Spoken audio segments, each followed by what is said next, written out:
a nossa última aula de ciência política. Nesta aula, vamos relacionar os conceitos aprendidos nas aulas anteriores com o caso brasileiro para tornar mais efetivos os conhecimentos adquiridos nessa disciplina. Após uma breve revisão histórica, nosso foco será o Brasil contemporâneo, tomando como marco a Constituição de 1988. Esta aula não será uma aula de história, mas pretende apresentar o contexto histórico de alguns fatos políticos marcantes no Brasil. Eu trouxe essa linha do tempo para que vocês possam relembrar, porque eu imagino que muitos de vocês no ensino médio estudaram essa linha do tempo em história. Então, é só para vocês relembrarem como que, dentro da história do país, aconteceram alguns processos políticos. Então, a gente pode pegar como marco aqui a Proclamação da República, em 1889. Então, nós temos aqui o período de República Velha, até a tomada de poder aqui de Getúlio, né? Então, nós vamos ter esse período aqui, né? Esse aqui é o período autoritário da ditadura de Getúlio. Daqui até aqui, nós vamos ter um período democrático, né? De república populista, regime liberal, até 64, quando acontece o golpe militar, né? É muito importante vocês terem consciência de que em 1961 a 63 houve uma tentativa, vamos dizer assim, porque depois mudou novamente, de parlamentarismo no Brasil, né? Então, funcionou o parlamentarismo no Brasil de 61 a 63. Né? Em 64, então, começa o regime autoritário do golpe. Em 85, o Tancredo Neves é eleito. Mas uma coisa que é importante destacar, que ele é eleito de forma indireta, né? Ele é escolhido através de colégio eleitoral, como a gente viu, e colégio eleitoral dentro desse processo ainda do regime autoritário. Então, só depois da Constituição de 89, nós vamos ter eleição direta. Né? Então, vai ter aqui, primeiro, a instauração da Assembleia Nacional Constituinte, que vai começar a estudar e escrever a Constituição do Brasil, que é essa que nós usamos hoje, que é aplicada hoje. E em 88, a Constituição ela entra em vigor. E em 89, nós vamos ter eleições de fato, né? Eleições diretas. Né? Então, aqui é muito importante que vocês saibam também que isso, a última vez que isso aconteceu foi em 60, né, com Jânio Quadros. Né? Então, essa linha do tempo é muito importante que vocês a mantenham em mente, que vocês lembrem desses processos, para vocês conseguirem contextualizar e lembrar de cada passo que vocês já estudaram no ensino médio, quando eu for falando sobre essas questões que estão colocadas aí, que vocês estão vendo. Tá bem? As transformações que ocorreram e ocorrem no país não encerram completamente as características do período anterior, restando sempre uma mescla entre traços do passado e do presente. Isso se aplica às práticas políticas e às características da administração pública no país. Para compreender melhor algumas características específicas da política brasileira, é importante compreender conceitos como clientelismo, corporativismo, insulamento burocrático e universalismo de procedimentos. Estes são padrões institucionalizados de relações entre a sociedade e o Estado. Quem explica esses conceitos é Edson Nunes, a partir do seu livro A Gramática Política no Brasil. A grosso modo, o clientelismo é a troca de favores entre quem detém o poder no Estado e os cidadãos. Nunes explica que o clientelismo está presente no Brasil desde os primórdios, desde a independência do país até a tomada do poder por Getúlio Vargas, em 1930. O coronelismo e o clientelismo sustentaram a elite agrária do país em seu mandonismo. Acredito que muitos de vocês se lembram de ter estudado a política café com leite, não é mesmo? Naquela época, o controle dos coronéis se dava principalmente através dos mecanismos como o voto de cabresto e a eleição a bico de pena, possibilitados pela falta de formação política da população e pela dependência econômica. A eleição a bico de pena era uma forma de eleição praticada na República Velha antes de 1930, cujo voto era aberto e não secreto, e havia controle dos caciques políticos sobre os eleitores. O voto de cabresto representou uma forma eleitoral impositiva e arbitrária imposta pelos coronéis.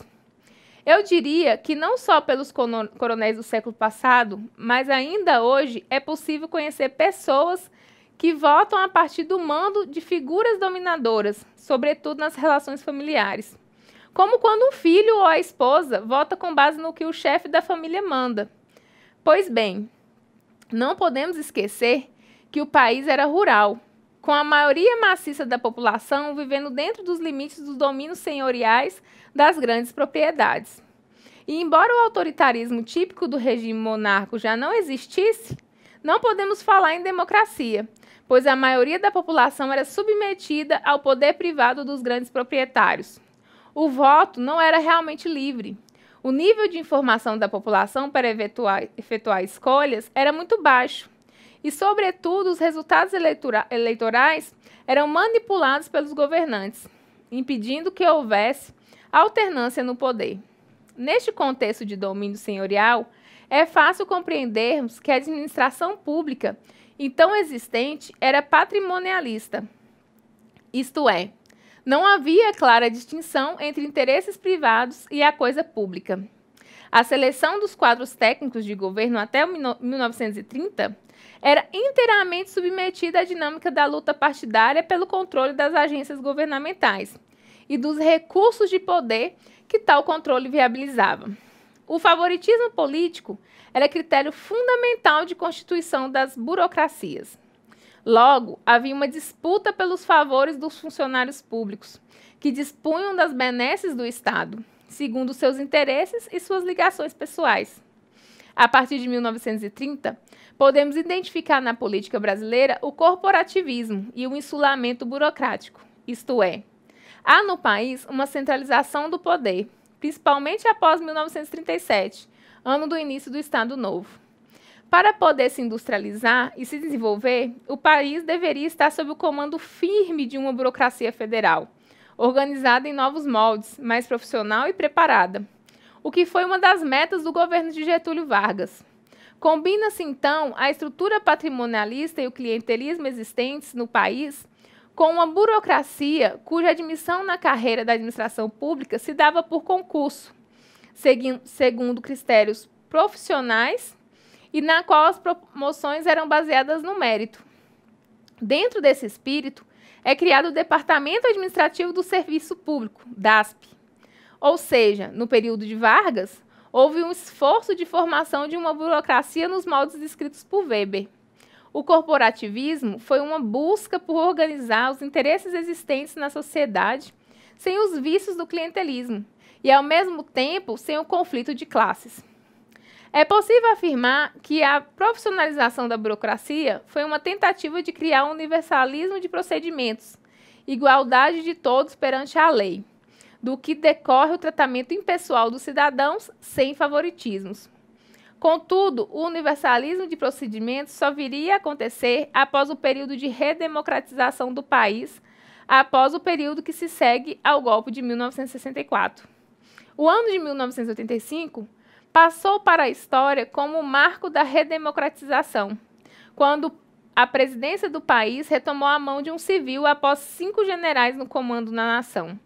A transição democrática do país se deu através da eleição da chapa Tancredo Neves e José Sarney de forma indireta, como eu já falei com vocês, por um colégio eleitoral e não por sufrágio universal. Mesmo depois da intensa campanha em todo o país por eleições diretas em 1984, as conhecidas diretas já. A Constituição em vigor no Brasil, promulgada em 5 de outubro de 1988, é considerada muito extensa, muito detalhada.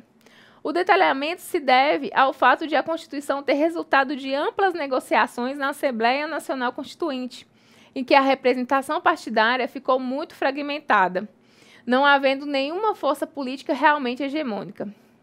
A ausência dessa hegemonia ideológica ou partidária levou a negociações às minúcias e à manutenção de dispositivos que exigiam regulamentação posterior. Além disso, com o país marcado pela dura experiência do autoritarismo militar, os constituintes queriam que todos os artigos que assegurassem as instituições democráticas e os direitos de cidadania fossem garantidos. Um dos aspectos que singulariza a Constituição de 1988 é a informação de que o Brasil é uma federação. O federalismo no Brasil assume algumas características particulares que o caracteriza como triplo federalismo. Essa denominação está ligada ao fato de que no Brasil há uma ênfase na descentralização e a valorização dos municípios, tornando-os autônomos em relação à intervenção dos estados. A década de 1980 no Brasil assistiu a um claro movimento de descentralização, mais especificamente de municipalização. Embora a tendência tenha sido no sentido de responsabilização dos entes subnacionais, o município assume um protagonismo inédito e muito maior do que o dos estados. Os fundos de participação, tanto o Fundo de Participação dos Estados quanto o Fundo de Participação dos Municípios, já haviam sido criados muito antes, mas agora os recursos destinados aos municípios foram muito ampliados. Na verdade, nunca antes os municípios tinham contado com tantos recursos e com tanta autonomia. Do ponto de vista tributário, eles foram os mais beneficiados, mas também aumentaram significativamente suas atribuições constitucionais, o que penalizou os municípios com menor capacidade administrativa para gerir os novos serviços pelos quais passaram a ser responsáveis. A dimensão continental do país é algo que influencia diretamente na descentralização política, sobretudo no que diz respeito à execução de políticas públicas que assegurassem os direitos sociais determinados através da Constituição de 88, assegurando a implementação e o controle social dessas políticas públicas. Vamos conhecer algumas competências partilhadas entre as 3 esferas do governo.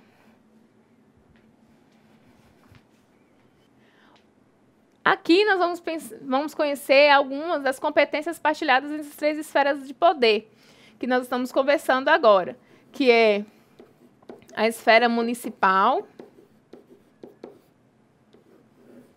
a esfera estadual e a esfera federal. Essas 3 esferas de poder têm responsabilidade com a saúde e assistência pública, assistência aos portadores de deficiência, preservação do patrimônio histórico, artístico, cultural, das paisagens naturais notáveis e dos sítios arqueológicos, proteção do meio ambiente e dos recursos naturais, tem responsabilidade com a cultura, educação e ciência, com a preservação das florestas, da fauna e da flora, com o abastecimento alimentar e agropecuária, com a habitação e saneamento, o combate à pobreza e aos fatores de marginalização social também é responsabilidade dessas 3 esferas, a exploração das atividades hídricas e minerais, e a segurança do trânsito, políticas para pequenas empresas e o turismo e o lazer. Então, todas essas são nuances da nossa vida em sociedade que tem a ver também com as políticas sociais. Se você for olhar lá na Constituição, você vai ver quais são as prioridades das políticas sociais que existem no Brasil. E são as competências dentro dessas políticas sociais que são responsabilidade dessas 3 esferas aqui, né?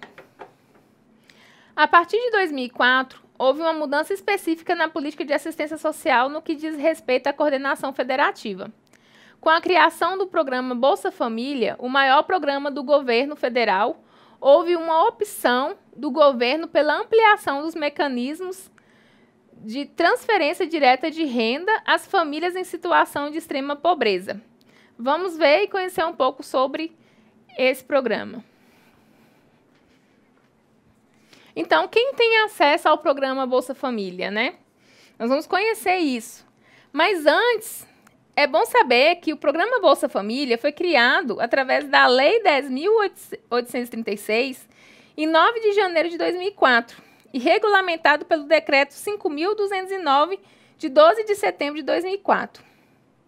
Então, vamos conhecer um pouco dos critérios que o governo determinou para poder ter acesso ao Bolsa Família.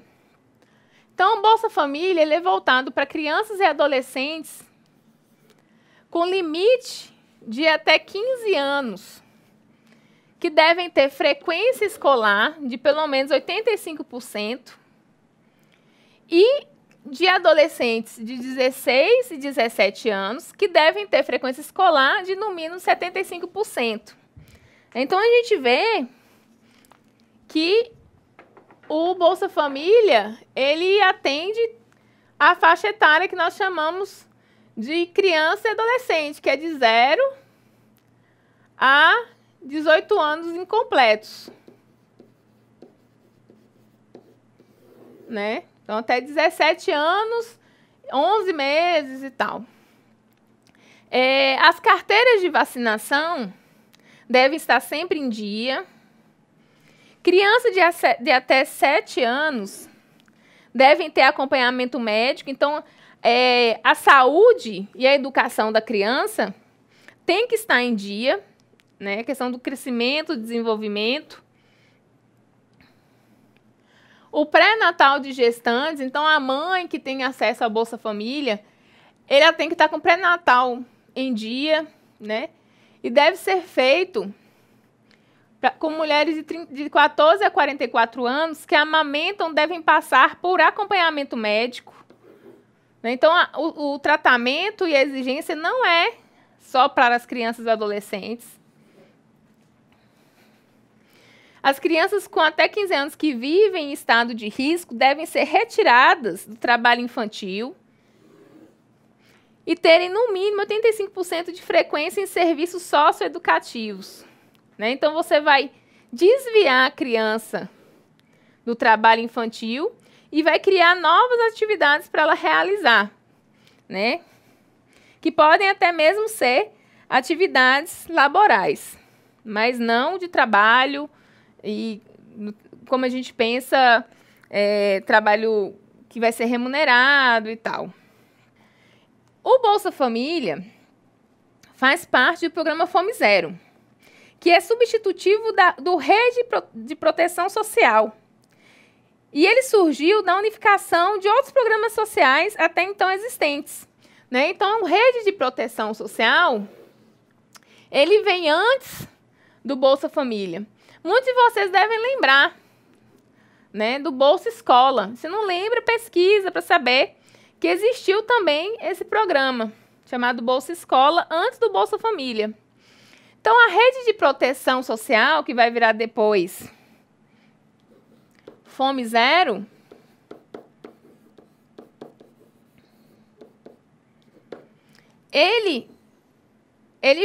o Fome Zero vai juntar no programa Bolsa Família todos esses programas sociais que já eram existentes, né? O Bolsa Escola, que foi criado em 2001, o Bolsa Alimentação, que também é de 2001, o Programa de Erradicação do Trabalho Infantil, que é de 96, e o Programa Auxílio Gás, que o pessoal fala o Vale Gás, falava, 2001. Então, foi só uma mudança do Rede de Proteção Social com esses programas sociais aqui para o Fome Zero, com um programa só que abarcasse todas essas necessidades dos programas, né? Então, muito diferente do que algumas pessoas acham, que o Bolsa Família é algo novo, totalmente novo a partir de 2004, não. Ele já vem sido construído dentro do Estado, né? E a Rede de Proteção Social, ela constituiu na junção de diferentes programas de cunho social que coordenavam esforços voltados para a assistência da classe brasileira mais carente. definida a partir de parâmetros de renda e de constituição familiar, tendo início em 95, aqui no Brasil, tá? Outro assunto muito importante dentro desse processo de redemocratização é a universalização do direito à cidadania.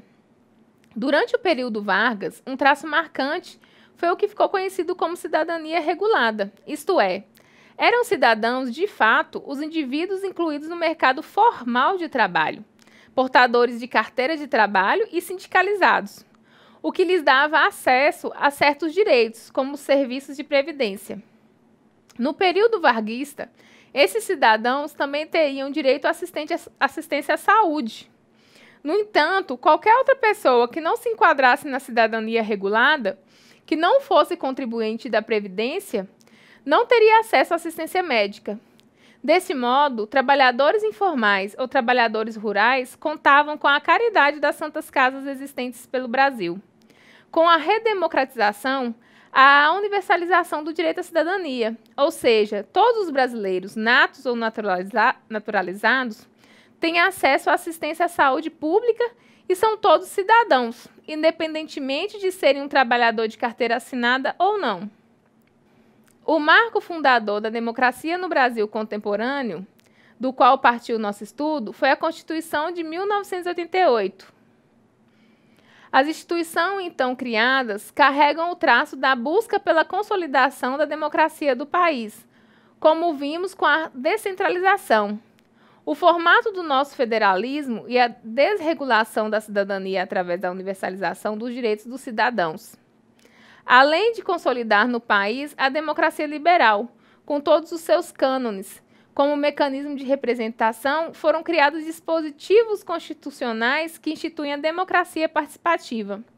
Em todo o texto constitucional, estão previstos mecanismos que asseguram a participação popular na gestão pública, na formulação e controle das políticas, na defesa dos direitos humanos e na aplicação dos recursos.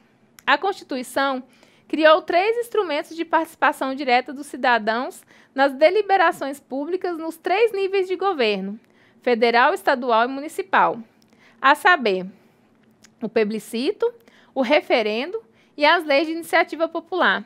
Vamos conhecer o que significa cada um deles. Então, vamos conhecer quais são esses instrumentos de participação direta dos cidadãos, né? Dentro dessa perspectiva de participação, da democracia participativa,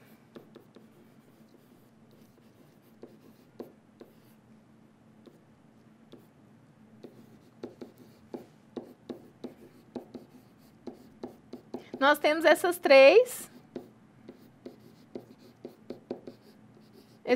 instrumentos que estão previstos na Constituição. O plebiscito e o referendo, eles são quase a mesma coisa, né? Eles visam convocar a população para decidir sobre alguma matéria, sobre alguma lei, sobre alguma proposta de lei que tenha relevância para a nação, né? Então, ele convoca a população para decidir. E essa população que é convocada é a mesma população que tem direito e dever de votar, né? Então, qual é a diferença, então, do plebiscito para o referendo? No plebiscito, as pessoas são convocadas previamente na criação de algum ato legislativo ou administrativo. Então, antes de se criar o projeto, se pergunta à população o que ela acha, sim ou não, é interessante ou não, né?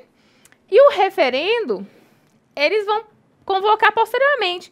Então, ele vai convocar a população para aprovar ou não algo que eles já estão pensando em implantar, né? Que foi o que aconteceu a última vez, acho que foi em 2005, com o referendo do armamento. Então, eles vão perguntar para os cidadãos o que eles acham daquela proposta de lei, né? No caso da Lei de Iniciativa Popular, na Constituição, no artigo 61, parágrafo 2º, vai dizer que ela pode ser exercida pela apresentação à Câmara dos Deputados, né? Então, você vai apresentar, as pessoas vão apresentar à Câmara dos Deputados um projeto de lei, e com um mínimo de 1% do eleitorado nacional, né, de pessoas de pelo menos 5 estados diferentes, com não menos de 0,3% de cada um deles. Então, para poder entregar essa lei, né? A lei de ficha limpa foi assim. Foi uma lei criada por populares, pelas pessoas, né? Então, você vai conseguir, pelo menos, pessoas que assinem esse projeto de lei, que falam, que endossam, que aceitam que esse projeto de lei seja levado para a Câmara dos Deputados, né? De pelo menos 5 estados diferentes, sendo que tenha que ter pelo menos 0,3%, né? 0,3% de porcentagem das pessoas desses estados. Então, a lei de iniciativa popular é uma forma da população também se unir, se juntar, se organizar para criar leis, não deixando essa função apenas na mão dos deputados federais, né, que estão lá para nos representar e que muitas vezes esquecem de legislar sobre assuntos que são importantes para nós. Além desses 3 instrumentos, foram criados os conselhos municipais, com o objetivo de garantir o atendimento aos direitos de cidadania previstos na nossa Carta Maior. Eles não são órgãos governamentais, nem associações da sociedade civil. São compostos de forma paritária, com representantes do Poder Executivo e representantes da sociedade civil organizada. Os conselhos municipais integram a estrutura básica do Poder Executivo, mas criam estruturas jurídicas próprias. São um espaço institucional de interação entre Estado e sociedade, e suas competências decorrem de dispositivos constitucionais e da legislação infraconstitucional. Os seguintes conselhos são obrigatórios em todos os municípios: o Conselho de Saúde, de Assistência Social, de Educação e da Criança e do Adolescente. Vocês conseguiram compreender até aqui? Caso tenha ficado alguma dúvida, peça ao tutor presencial que pause o vídeo agora para que anotem as dúvidas, pois poderei saná-las através dos fóruns e nos chats que serão abertos na sala virtual, ok? Vamos falar agora sobre a tentativa de reforma do Estado em 1995, conduzida pelo então ministro Bresser Pereira através da criação do Ministério de Administração Federal e da Reforma do Estado, o MARE. A partir do final dos anos 1980, vinha se esboçando no Brasil um movimento nos círculos governamentais que objetivava alterar substancialmente o modelo de Estado vigente desde os anos de 1930. Tal movimento se conectava com as orientações liberais, então hegemônicas nos países centrais do capitalismo. Essa reforma tinha como principais motivações superar a crise fiscal e certos vícios da nossa tradição política. Alguns deles nós já tratamos até aqui. Surge, então, a proposta de uma reforma administrativa, segundo os cânones do gerencialismo. A estrutura burocrática, argumentava-se, tornara-se onerosa, inoperante e ineficaz, sobretudo por seu excesso de quadros e sua lentidão. O diagnóstico da ineficiência do Estado brasileiro estava em consonância com o que se passava no plano global. O modelo burocrático de administração estava sendo fortemente criticado. O gerencialismo significa a adoção de mecanismos de mercado para a prestação de serviços públicos, visando maior agilidade. Trata-se de uma administração por resultados, ou seja, enquanto a administração burocrática se apega aos procedimentos, a gerencial enfatiza os resultados a serem obtidos. Para isso, utiliza o planejamento estratégico, a autonomia dos gestores e a descentralização, quebra da hierarquia rígida. A busca da satisfação das necessidades do cidadão cliente, a eficiência, sendo até mesmo estimulada uma competição administrada entre os funcionários. Em outras palavras, a exemplo da administração do setor privado, a busca por resultados é a principal mola propulsora do funcionamento da máquina administrativa. Apenas no núcleo estratégico permaneceria o padrão burocrático de organização do aparato estatal. 2 anos depois de sua criação, o Ministério da Administração Federal e da Reforma do Estado foi extinto, não ocorrendo, de fato, um amplo processo de reforma do Estado no país. A reforma administrativa prestou-se ao objetivo do governo de realizar o ajuste fiscal, que envolvia o corte de gastos públicos, aí incluídos os gastos com pessoal, e de criar as OS, as OCPs e as agências reguladoras. Quais foram os frutos dessa tentativa de reforma? Os instrumentos como OS, OCPs, agências executivas e contratos de gestão estão previstos em nossa legislação, podendo ser acionados a qualquer momento. A influência do gerencialismo disseminou-se nas repartições públicas. O impasse sobre o Estado deixa de ser intervencionista e passa a ser regulador. E é pauta em debates políticos até hoje. Vamos conhecer um pouco o que é as OS, OCPs e agentes executivas e contratos de gestão?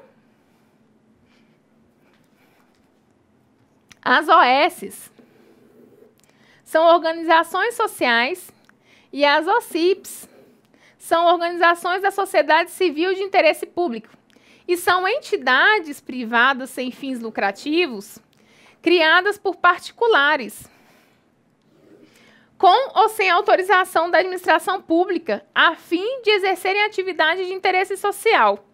Então, professora, mas isso parece um pouco com o que a gente chama de ONG.